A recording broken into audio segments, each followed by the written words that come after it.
Guys मैंने Maldives draw करने की एक बहुत नाकाम और ख़राब कोशिश किया, लेकिन एफर्ट के आप लोगों को मुझे फुल मार्क्स देने पड़ेंगे।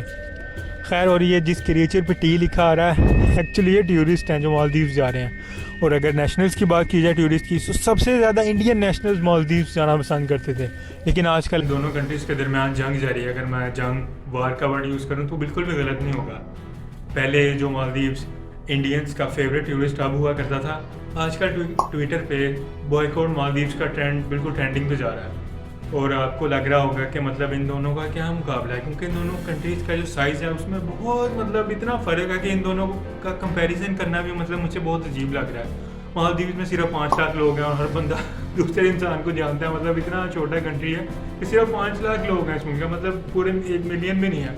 दूसरी तरफ अगर इंडिया की बात की जाए तो इंडिया और चाइना की आपस में ना मुझे लगता है बच्चे पैदा करने की ना रेस चल रही है कि कौन ज़्यादा बच्चे पैदा करता है, कौन ज़्यादा ना पॉपुलेशन वाइज दुनिया का सबसे मतलब बड़ा मुल्क बनता है। सो करंटली जो इंडिया की आबादी है, जो कि मुझे पूरी उम्मीद है कि चाइना को जल्दी मतलब वो काट देगा और नंबर 1 कंट्री बन जाएगा पॉपुलेशन वाइज, वो 1.4 बिलियन है, यानी 1 अरब 40 करोड़ है।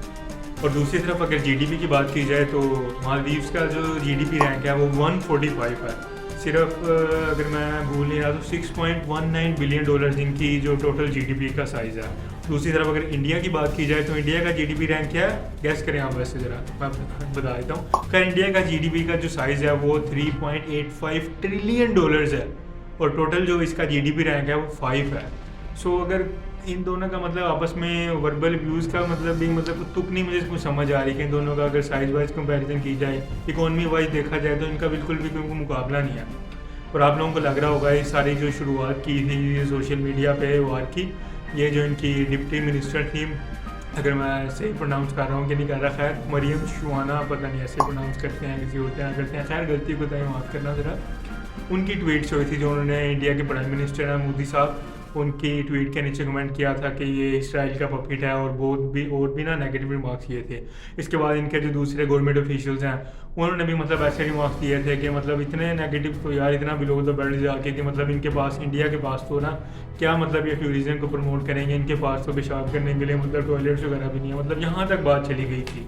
लेकिन मैं आपको ज़रा ना थोड़ा पीछे लेके चलता हूँ। आपको लग रहा होगा कि इस ट्वीट से सारे ना आग भड़की और ये ट्विटर पे जिसका नया नाम एक्स है उस पर सारा ये ट्रेंड वगैरह स्टार्ट हुआ, लेकिन ऐसी बात नहीं है। लेकिन मैं आपको ज़रा पीछे लेके जाना चाहता हूँ। सितंबर में मालदीव्स के न्यूली इलेक्टेड प्राइम मिनिस्टर जो थे मोहम्मद मिर्ज़ू, जिनका नाम था मुइज़्ज़ू नाम था, मतलब मुइज़्ज़ू साहब की जो कंपेन थी, मतलब इसी बेस पे वो इलेक्शन जीते थे कि वो एकदम से मतलब मालदीव्स की ना गैरत जाग जाती है और वो कहते हैं कि हम मतलब अपनी सोवरेनिटी पे किसी किस्म का कम्प्रोमाइज़ नहीं करेंगे। आपको पता है कि जो कंट्रीज़ होते हैं ना अपनी नेबरिंग कंट्रीज़ में एयरक्राफ्ट सर्विलेंस और बाकी जो रेडियो वगैरह होते हैं उसके सिलसिले में ना अपने ट्रूप्स वगैरह डिप्लॉय करते हैं। तो इंडिया ने भी अपने ट्रूप्स और सोल्जर्स वगैरह डिप्लॉय किए हुए थे मालदीव्स के अंदर। लेकिन वो कहते हैं कि इलेक्शन में अपनी कौम से वादा करते हैं मौजूद साहब कि हम अपनी खुद मुख्तारी पे किसी किस्म का कम्प्रोमाइज़ नहीं करेंगे और इंडियन ट्रूप्स को दोबारा अपने घर भेज देंगे कि हमें मतलब किसी भी फॉरेन कंट्री की ना इन्वेजन वगैरह पसंद नहीं है अपनी कंट्री में। सो गाइस, ये बात तो बिल्कुल एविडेंट थी कि मतलब अब जो मालदीव्स का रुझान है वो इंडिया की तरफ से ज़रा हट रहा है और वो चाइना की तरफ जा रहा है। जैसे कि आपको पता है कि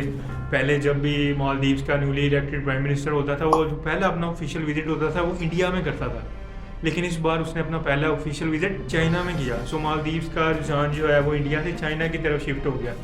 लेकिन अब आप सोच रहे होंगे कि अगर इंडियन नेशनैलिटी के लोग सबसे ज़्यादा मालदीव पर विजिट करते थे, उनकी जो टूरिज़्म को सबसे ज़्यादा जो सपोर्ट करती थी वो इंडियंस ही किया करते थे, तो क्या ज़रूरत थी मतलब चाइना के साथ चाइना को मतलब अपना बेस्ट फ्रेंड बनाने की। तो उसकी वजह यह है कि सबसे ज़्यादा जो पैसा फेंका था ना डेवलपमेंट की मद में मालदीव्स में, वो चाइना नहीं फेंका था। इनका जो सबसे बड़ा क्रेडिटर है ना, अच्छा सबसे ज़्यादा पैसे जो उधार दिए हुए हैं मालदीव्स को वो चाइना ने ही दिए हुए हैं। सो टोटल अगर इनका डेट का मुझे खैर वो फिगर एग्जैक्टली याद नहीं है, लेकिन अगर टोटल इनकी डेट का साइज देखा जाए तो उसका 43% जो दिया हुआ है इनको लोन वो चाइना ने दिया हुआ है। सो एक तो एक ये वजह थी। खैर, तो दूसरी तरफ मोदी साहब टूरिज़्म को प्रमोट करने लक्षद्वीप चले जाते हैं। सो मालदीव्स के लोगों को लगता है कि अब तो टूरिज़्म वगैरह ना हमसे शिफ्ट होकर लक्षद्वीप चली जाएगी, वो भी बिल्कुल एक आइलैंड है मालदीव्स की तरह ही। और मैं आप लोगों को बताता चलूँ कि आप में से बहुत से लोगों ने मालदीव्स का नाम तो पहले सुना होगा, लेकिन लक्षद्वीप मेरे लिए भी बिल्कुल एक नई जगह थी। मतलब क्या थी मुझे समझ नहीं आ रही थी, ये कंट्री है, छोटा सा आइलैंड है, क्या है मतलब। सो आपको बताता चलूँ कि ये भी इंडिया की एक यूनियन टेरिटरी है, ठीक है, इंडिया का ही पार्ट है एक। केरला इनका एक स्टेट है, उसके मतलब आसपास ही लगता है और ये मालदीव्स के भी बिल्कुल साथ साथ है। और मालदीव श्रीलंका और इंडिया के बिल्कुल दरमियान में सेंटर में आता है। खैर सो आपको स्टेट और यूनियन टेरिटरी का डिफरेंस फिर कभी बता दूंगा, लेकिन ये दोनों एक चीज़ें नहीं होती, इन दोनों में फ़र्क होता है। उसके जो एडमिनिस्ट्रेटिव स्ट्रक्चर होता है, गवर्नेंस स्ट्रक्चर होता है, फाइनेंस के जो मामला वगैरह होते हैं ना, उनको डिफरेंट तरीके से डील किया जाता है। जिस तरह स्टेट्स का जो होता है ना, गवर्नमेंट का हेड होता है वो आपका चीफ मिनिस्टर होता है, इसी तरह यूनियन का जो वो एडमिनिस्ट्रेटिव हेड होता है वो प्रेसिडेंट ऑफ इंडिया अपॉइंट करता है, ठीक है। तो उसका नुमाइंदा होता है, तो इनके ऑटोनॉमी लेजिस्लेशन का थोड़ा डिफरेंट सीन है। अगर आप लोग चाहते हैं कि मैं आपको बताऊँ दोनों में क्या डिफरेंस है तो आप कमेंट सेक्शन में बता सकते हैं, बता दूंगा। लेकिन अभी ज़रा जो आज का कॉन्फ्लिक्ट है मालदीव्स और इंडिया का चल रहा है उस पर बात करते हैं। खैर इस बॉयकॉट की जो बैक स्टोरी थी वो मैंने आपके साथ शेयर की, कहाँ से बात स्टार्ट हुई, उसके बाद जो इनके मिनिस्टर्स ने नेगेटिव रिमार्क्स देना स्टार्ट किए इंडियन प्राइम मिनिस्टर और इंडिया के बारे में, टूरिज़्म को लेके उनको ना तनकीद का निशाना बनाया। सो यहाँ से ये सारा इंसिडेंट स्टार्ट होता है। सो अब देखते हैं कि मालदीव्स की टूरिज़्म इंडस्ट्री को कितना डेंट पड़ता है, जो कि उनकी इकोनॉमी का बहुत बड़ा हिस्सा है। ऐसे में मतलब मेरे ख्याल से अगर मैं इस सारे इवेंट्स को और सारे बॉयकॉट वाले ट्रेंड को कंक्लूड करने की कोशिश करूं तो मुझे लगता है कि मतलब एक इमोशनल मैच्योरिटी का मुजाहरा करना चाहिए था आपका। ठीक है रुझान अगर इंडिया से चाइना की तरफ शिफ्ट हो रहा है, लेकिन मतलब इतना ओपनली आके मतलब क्रिटिसाइज़ करना एक ऐसे कंट्री के प्राइम मिनिस्टर को और ऐसे कंट्री को मतलब जो आपकी इकोनॉमी में मतलब इतना बड़ा किरदार अदा कर रहा है, ठीक है, इतना बड़ा रोल प्ले कर रहा है। आपके सबसे ज़्यादा जो टूरिस्ट आ रहे हैं वो इंडिया से ही आ रहे हैं और आप ओपनली आके मतलब इतना इमोशनली। और आपको लोगों को बताते चल कि मालदीव्स की जो गवर्नमेंट है उसने ये ट्वीट्स वगैरह भी अपने मिनिस्टर्स की डिलीट कर दिए हैं, इनको भी सस्पेंड कर दिया है। सो पब्लिकली जो एक कंट्री का स्टांस होता है वो बिल्कुल भी ये नहीं है, ठीक है। मालदीव्स की गवर्नमेंट इसे बिल्कुल भी ऑन नहीं कर रही, क्योंकि उनको पता है कि यार यहाँ से टूरिस्ट वगैरह आते हैं, इनके साथ हम पंगा लेना अफोर्ड ही नहीं कर सकते। सो अब ये देखने की बात है ये बॉयकॉट मालदीव्स वाला ट्रेंड कितना मतलब प्रैक्टिकली भी लोग वहाँ जाना छोड़ते हैं नहीं छोड़ते। मालदीव्स की बजाय लक्षद्वीप में अपनी शादी के बाद जो हनी वाला मून होता है वहाँ मनाने भी काफ़ी लोग वगैरह जाते हैं। पाकिस्तान में तो बेचारे मिडिल क्लास लोग मरी और सवात वगैरह जाके खुश हो जाते हैं, लेकिन जिन लोगों के पास पैसे हैं यहाँ से भी लोग ना मालदीव्स वगैरह जाते हैं सैर तफरीह करने। खैर अब देखते हैं इंडिया से कितने लोग जाते हैं कितने नहीं जाते। चाइना ने कल अनाउंस किया कि हम मालदीव्स के एग्रीकल्चर सेक्टर में, हेल्थ सेक्टर में और एनर्जी सेक्टर में ना वो डेवलपमेंट वगैरह करवाएंगे, फंड्स वगैरह एलोकेट करेंगे। खैर फंड्स वगैरह एग्जैक्ट तो उन्होंने बताया कितने फंड्स एलोकेट कर रहे हैं, लेकिन चाइना भी शो कर रहा है पूरी सपोर्ट वगैरह। सो मालदीव्स ने इन दोनों कंट्रीज़ में से चाइना को चूज़ किया। अब देखते हैं उनकी टूरिज़्म इंडस्ट्री कहाँ स्टैंड करती है। चाइना के पास पैसे शैसे तो काफ़ी हैं, बिल्कुल फेंकेगा इन पे अपने जियोपॉलिटिकल टेंशन जो इंडिया और चाइना की आपस में टेंशन लगी रहती है।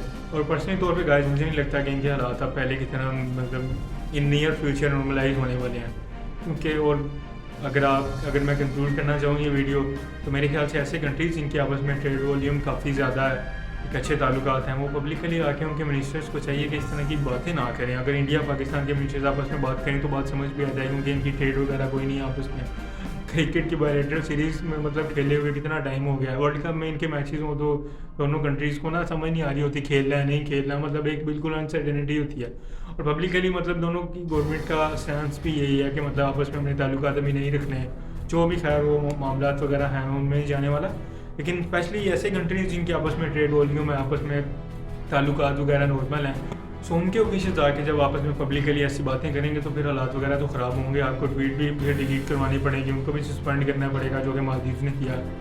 बाकी आज वर्कआउट वगैरह यार कल से पक्का करूँगा, आज भी मतलब मैं लेट हो गया हूँ ज़रा। सो कल से इंशाल्लाह वर्कआउट भी करूँगा, आप लोगों के साथ शेयर करूँगा, या और किसी टॉपिक में मैं बात करना चाहूँगा वो भी शेयर करूँगा। आज की वीडियो में इतना ही, अगली वीडियो मुलाकात होती है, तब तक के लिए अपना ख्याल रखिए। Bye bye.